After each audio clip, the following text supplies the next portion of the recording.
साल 2012 और 13 के बीच दो लोगों ने मिलकर एक ऐसी कहानी को जन्म दिया जो कई बॉलीवुड एक्टर और एक्ट्रेस को हिला कर रख दिया। Kapoor summoned by the enforcement directorate. ED ने मशहूर एक्टर रणबीर कपूर को भी एक बैटिंग ऐप के मामले में नोटिस भेजा। बॉलीवुड एक्टर रणबीर कपूर और श्रद्धा कपूर को महाधिवक्ता इस कहानी की शुरुआत होती है छत्तीसगढ़ के रहने वाले सौरभ चंद्रकार और रवि उपवल से। सौरभ चंद्राकर जो जूस का शॉप चलाते थे और रवि उपवल जो अपनी एक छोटी सी दुकान में टायर बेचा करते थे। इनका सपना था एक लग्जरियस लाइफ, दुनिया के अलग अलग देशों में घूमना, पर इन दुकानों से इतनी अच्छी इनकम हो नहीं पाती थी कि ये दुनिया भर के देशों में घूम सके। तभी इनको बैटिंग के बारे में पता चला और इन्होंने बैटिंग करना शुरू कर दिया। धीरे धीरे इन्होंने गैम्बलिंग करते करते बहुत सारे पैसे गवा दिए। वीडियो शुरू करने से पहले आपको एक चीज बता देता हूँ कि आखिर कैसे एक्टर, एक्ट्रेस और आपके तमाम रोल मॉडल्स आपको बेवकूफ बनाते हैं। पहले आप इस वीडियो को देखिए।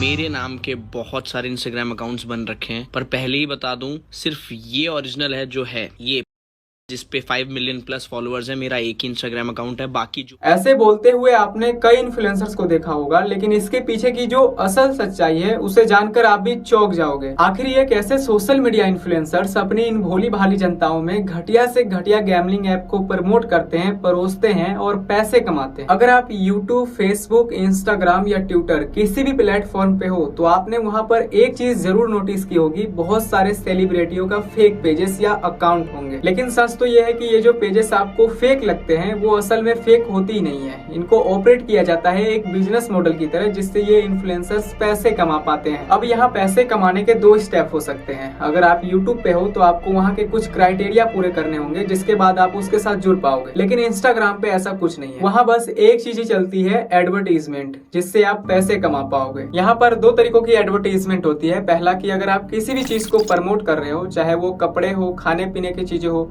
या डेली लाइफ में यूज होने वाली कोई भी वस्तु हो, उसको प्रमोट करने में इतना खतरा नहीं रहता। दूसरा है घटिया से घटिया गैम्बलिंग ऐप और सट्टेबाजी। ये इतनी बाहियात होती है, अगर आपको इसका एडिक्शन लग गया तो आपका घर तक बिक जाएगा भाई, इससे दूर ही रहना। क्योंकि ऐसे ऐप्स ही प्रमोट किए जाते हैं इन फेक पेजेस पे। अगर वो सेम चीजों को अपनी ओरिजिनल आईडी पे प्रमोट करता है तो उसकी आईडी या तो डीएक्टिवेट कर दिया जाता है या फिर डिलीट कर दिया जाता है। आपने कई यूट्यूबर्स का देखा होगा कि आईडी डिलीट हो गई है, इंस्टाग्राम या कोई सा भी।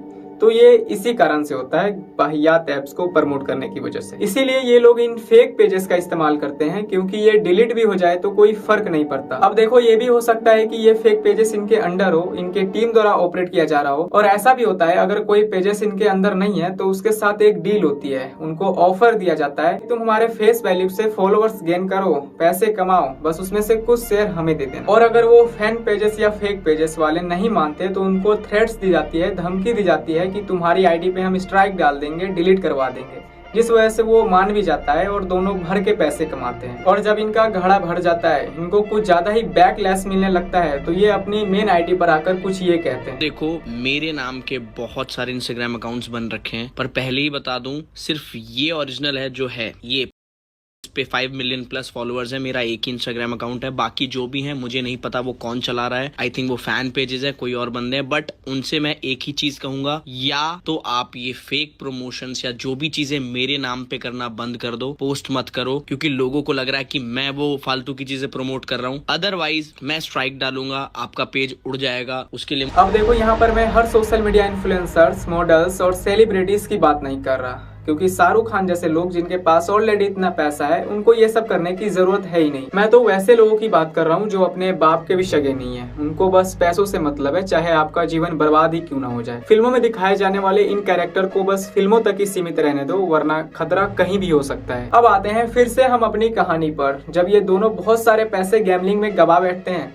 तब इनको समझ आता है कि हमें बैटिंग जीतने के लिए पर्दे के उस साइड रहना होगा, यानी हमें या तो भूगी बनना होगा या फिर बैटिंग का पूरा गेम कंट्रोल करना होगा। इसीलिए ये दोनों जूस और टायर के शॉप छोड़कर भूगी बन गए। भूगी बनने के बाद इनको लगा कि हमें कनेक्शंस की बहुत ज्यादा जरूरत है बैटिंग को दूर तक फैलाने के लिए। लेकिन इंडिया में तो बैटिंग पूरी तरीके से इलीगल है, इसीलिए इनको लगा कि अगर हम बैटिंग को ज्यादा फैलाने की कोशिश करेंगे तो कभी न कभी पकड़े ही जाएंगे। थोड़ी दिनों बाद इनको पता चला कि दुबई एक ऐसी जगह है जहाँ बैठकर आप दुनिया भर के देशों में बैटिंग का बिजनेस चला सकते सकते हो। वहाँ किसी प्रकार का कोई रोक नहीं है, पूरा लीगली है। वहीं पर इनकी मुलाकात होती है वहीं के रहने वाले एक शेख और पाकिस्तानी व्यक्ति से, जो इन दोनों को बैटिंग का पूरा गेम समझाते हैं। आखिर तुम कैसे दुबई में बैठे बैठे इस बिजनेस को बड़ा कर सकते हो, बढ़ा सकते हो, फैला सकते हो। तब इन्होंने 2016 में मिलकर अपना एक ऐप लॉन्च किया जिसका नाम रखा महादेव बैटिंग ऐप। इस ऐप को पाकिस्तान, श्रीलंका और भारत जैसे देशों में एडवर्टीजमेंट के लिए भेजा जाता है। लेकिन यहाँ सबसे बड़ी प्रॉब्लम ये है कि अगर आप इंडिया जैसे देशों में इन गैमलिंग एप्स को प्रमोट कर रहे हो तो आपको कुछ जान लेना जरूरी है। इंडिया में अगर देखें तो गैमलिंग्स को 2 सेगमेंट्स में बांटा गया है इंडियन लॉ के हिसाब से। पहला था गेम ऑफ स्किल्स, जिसको जीतने के लिए स्किल्स की जरूरत पड़ती थी, फॉर एग्जाम्पल पॉकेट और 3 पत्ती। और दूसरा होता है गेम ऑफ चांसेस, जिसको जीतने के लिए स्किल्स की जरूरत नहीं होती, लक की जरूरत होती है, मतलब सट्टेबाजी जैसी चीजें। पर यहाँ पर गेम ऑफ स्किल जो था वो तो लीगली था इंडिया में, पर जो दूसरा था गेम ऑफ चांसेस वो पूरी तरीके से इलीगल था। इसीलिए अगर आप इंडिया जैसे देशों में बैटिंग का बिजनेस चला रहे हो तो वो पूरी तरीके से इलीगली मानी जाएगी। इस प्रॉब्लम को सॉल्व करने के लिए इन्होंने 2 चीजें की। पहला कि इन्होंने अपना बिजनेस मॉडल ऐसा बनाया कि इलीगल होने के बावजूद भी अच्छे से चल सके, और दूसरा कि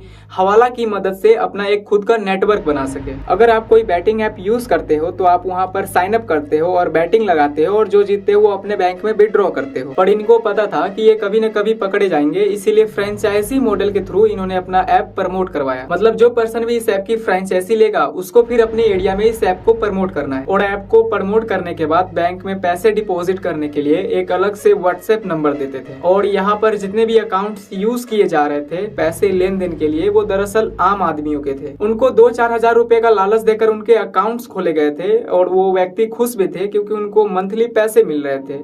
ऐसे करके इन्होंने 300 से 400 अकाउंट्स खोल लिए। साथ ही इन लोगों ने ऐसी कंपनी को कांटेक्ट किया जो बंद पड़ गई थी, और उन्हें खरीदकर उनके करंट अकाउंट को यूज करना शुरू कर दिया। हालांकि ये दोनों कुछ ज्यादा पढ़े लिखे भी नहीं थे, लेकिन इन्होंने अपने ऐप की एल्गोरिदम इस तरीके से सेट की थी कि कोई कितना भी बैटिंग क्यों न कर ले, प्रॉफिट होगा वो वन साइड इसी ऐप को होगा। अब बात है कि इंडिया में जो बैटिंग चल रही थी इस ऐप की, उन पैसों को दुबई में कैसे पहुंचाया जाता था। तो इसका प्रोसेस भी बहुत ही ईजी था। जैसे कोई बैंक में पैसे लिए हैं तो उसको पहले दूसरे में ट्रांसफर करेंगे, फिर तीसरे में, ऐसे करके हवाला की मदद से दूसरे देश में या दुबई में कैश फॉर्म में पहुंचा देते थे। कई बार पुलिस ने इनको पकड़ा भी, पर पैसे ले देकर इनको बीच में ही रफा दफा कर देते थे, जिसकी वजह से वो गहराई से इन्वेस्टिगेशन कर नहीं पाते थे। इन दोनों को समझ आ गया कि अगर हमें इंडिया में इस बिजनेस को आगे बढ़ाना है तो नेताओं का साथ लेना होगा, उन्हें पैसे देने होंगे। इसीलिए इन्होंने इंडिया के कई छोटे छोटे पॉलिटिशियंस को टारगेट करना शुरू कर दिया, उन्हें पैसे देना शुरू कर दिया। उसी समय छत्तीसगढ़ का ही मामला है कि वहाँ के पुलिस डिपार्टमेंट के एक ऑफिसर को भी गिरफ्तार किया गया था इस मामले में। जिस पर्टिकुलर व्यक्ति को कमीशन दी जाती थी वही पॉलिटिशियंस में भी पैसा बांटता था। ऐसे करके इन्होंने 6 से 7 साल के बीच हजारों करोड़ों रुपए इस ऐप से कमाए। और उस समय बहुत सारे फिल्मी सितारे, रणवीर कपूर, श्रद्धा कपूर, इन सबको पैसे देकर इसका एड बड़े लेवल पर करवाया। लेकिन इसकी सच्चाई तो सामने तब आती है जब चंद्राकर दुबई में अपने बेटे की शादी करते हैं। ये कोई आम शादी नहीं थी, इसमें बहुत सारे सेलिब्रिटीज और सिंगर्स को परफॉर्मेंस के लिए बुलाया गया था, बहुत सारे पैसे पे करके। और इस शादी की जो पूरी कॉस्ट थी वो थी 250 करोड़ रुपए।